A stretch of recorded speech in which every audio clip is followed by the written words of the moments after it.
How you doing, sir? Okay, fine, just fine. How are you doing? I'm doing outstanding, So you had a call from Australia, the land down under. Yes, that's right. And it was quite interesting. He asked me a few questions, and I gave him an answer, and he was very satisfied with the answer, so we just took it from there.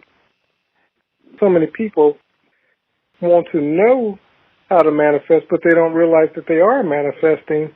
But can you speak to that? Yes, that's it. That's exactly it. They are doing it. They just don't know it. Mm-hmm.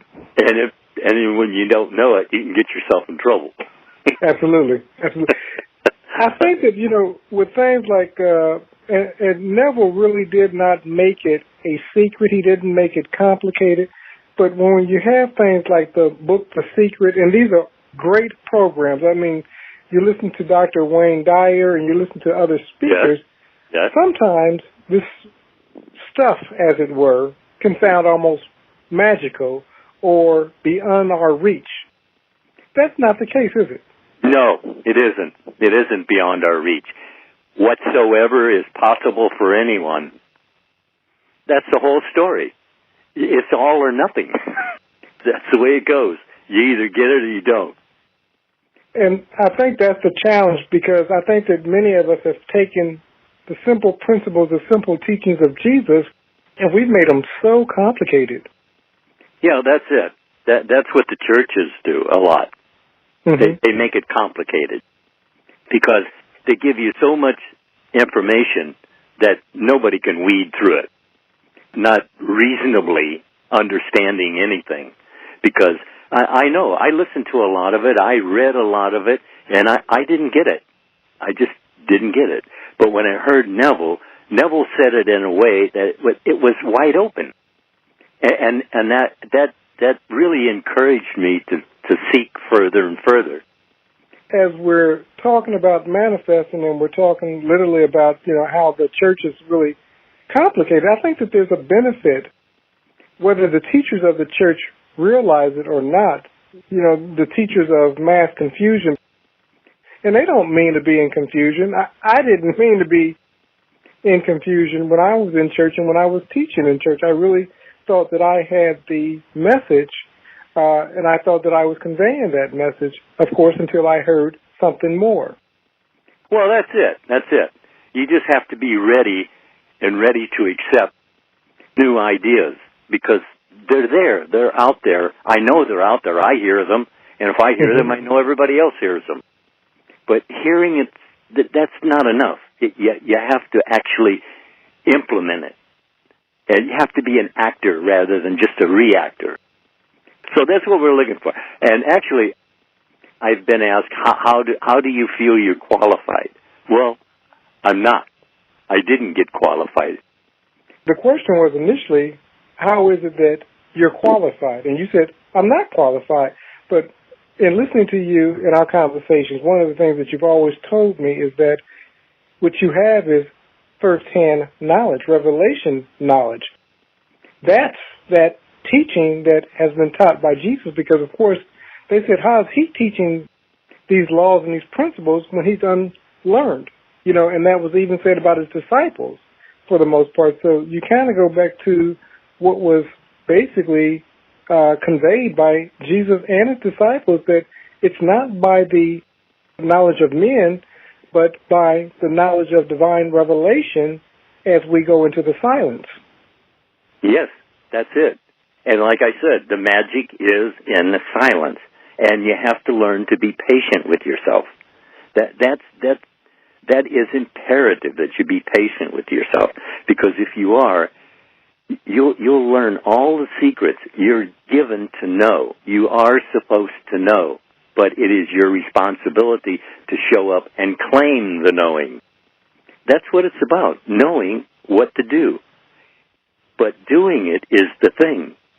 See, we all know what to do, really, in our heart. We do know we're responsible for ourselves, but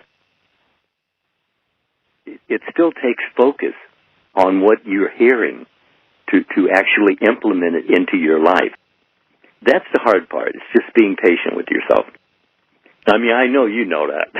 Oh, absolutely, absolutely. You know, and it truly is the hard part, even as I'm reflecting and I'm going through, in part, my own wilderness experience. Even in going through, I realize that I'm going through, and I rejoice in the journey, you know, because truly, years ago, had I found myself in this place, I would have been frazzled, I'd have been worried, I'd have been fretting over things that I had no control, and I truly know right now that I am where I'm supposed to be at this moment. Can't do better than that, then you found your place to be. And the truth of the matter is, in being in this place, I love it. To the outside world, they're saying, DeCarlo, what the heck is going on? But I really love what's being revealed to me. Yes, that's what we have our talks. I learn things from you and things that I didn't think about the way you're thinking about it. And so we grow and grow, or we remember and remember. Absolutely. Because little talks that we have. I mean, it brings to your remembrance, because things you didn't know just pop in your head when you're talking like this. That's the idea, is for the, even what's on the tape or on the CD, you listen to that, and then while you're listening to it, it just, ideas, attitudes, assumptions, moods all pop in your head, and you're given to figure this out that way. But to get the revelations, you have to be patient with yourself. I mean, you're receiving them anyway. I mean, you might have a moment where you say, that, but do you follow through?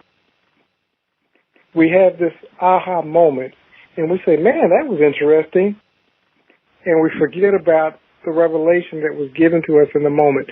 And what I've learned is that when I have those moments, I take something to record it, whether it be pen and paper, or whether it be the phone, some type of recording device, but I take a moment to jot down, even if I'm typing it as a text on my phone, just so that I can come back to it later as a reminder. Otherwise, it goes back into infinity, and it's given to someone else who can receive it. It is about just being patient, just being quiet, because the secret is in the quiet, in the silence. I mean, it is there. There is a secret there that will be revealed to you. As a matter of fact, it has been being revealed, but you haven't noticed it. So I understand the problem people have. Just to being patient is really that's the main line that connects you to what you want to hear. If you're paying attention, you'll notice. But if you're not, it just goes right by. When I heard Neville, most of what he said went right over my head. But I listened again, and it still went over my head, and again and again. After a while, it started gelling into something really usable. You want to go to the end and feel the end in imagination, in the theater of your mind, see yourself doing, being, and having your ideal, your dream, your mission, and if you'll do that consistently, persistently as you can. I know we're not paying attention all the time, I'm aware of that, but the more attention you give to it, the more you'll get out of it. Oh, that's outstanding. Like I said, this is going to be one of those short conversations, so we're going to probably hit a few more points here. To be honest with you, that last string of thought that you had, I could have stopped there and been extremely satisfied, because that's what I wanted to get. That's what I want the listener to hear. So it's funny, in those nuggets, in those gems, we get the thing that we need most. And you were speaking about listening to Neville repeatedly. I tend to go to sleep with Neville playing. I'll have it on my smartphone, and I'll have like this, I have a series that I have, so it covers multiple lectures that he's done, and it just plays one after the other. And often when I wake up, he's speaking on something, and he's speaking on something that I've heard before, but in listening, it's like hearing it for the first time. Oh, yes, I know that. I still listen to them all the time.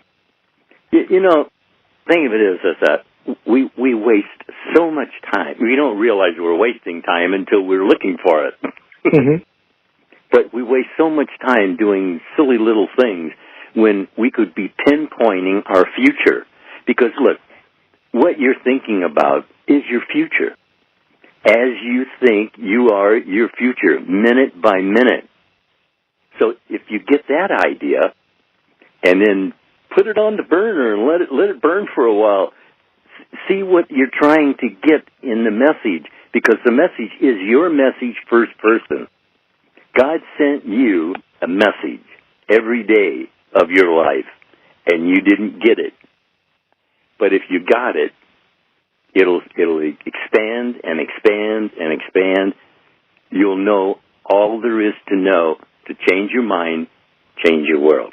And that's all you need to do. Just change your mind, because it's you changing your mind that is changing your world. But you have to show up and claim what you want. You understand? You have to claim it. And claiming it, is that us holding and believing that thing in consciousness, taking, as it were, ownership of it? What's the claim?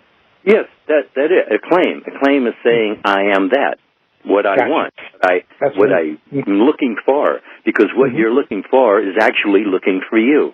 So don't look for something you don't want to experience, because you will. That's the problem. You will experience what you're thinking about. So make sure it's something you want. You know, people come, and they tell me, they're telling me all the things that they want to be rid of, but then they keep repeating them over and over and over. And I say, well, why are you replanting it? You said you wanted to get rid of it. And they don't understand that.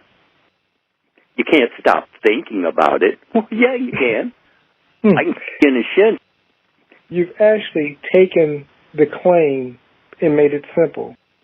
Because the claim is what it is that we're thinking about continuously.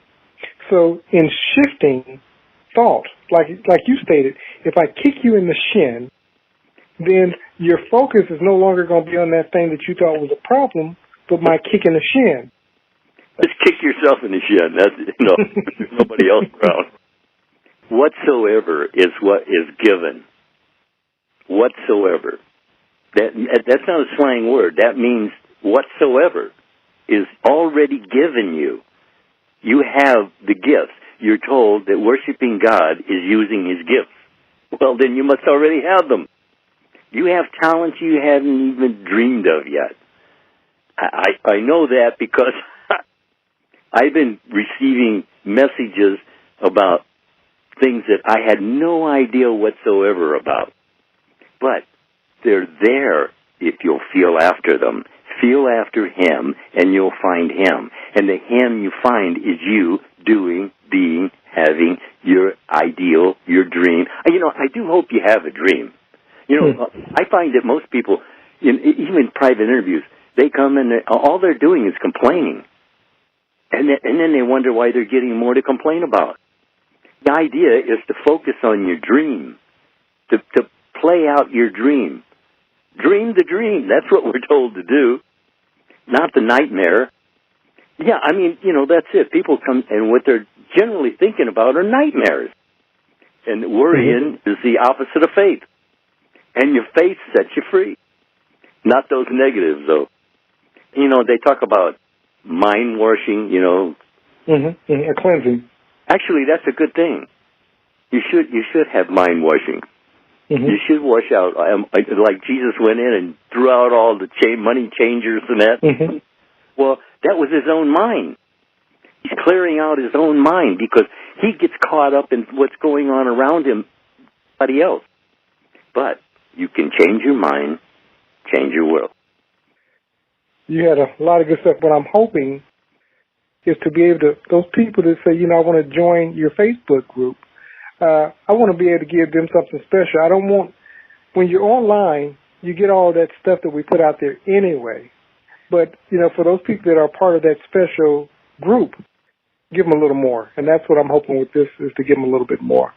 Yeah, well, you can only give them what they can absorb. I know that I heard things from Neville that just went right over my head. But then after a while of listening to what he had to say, then it all became clear.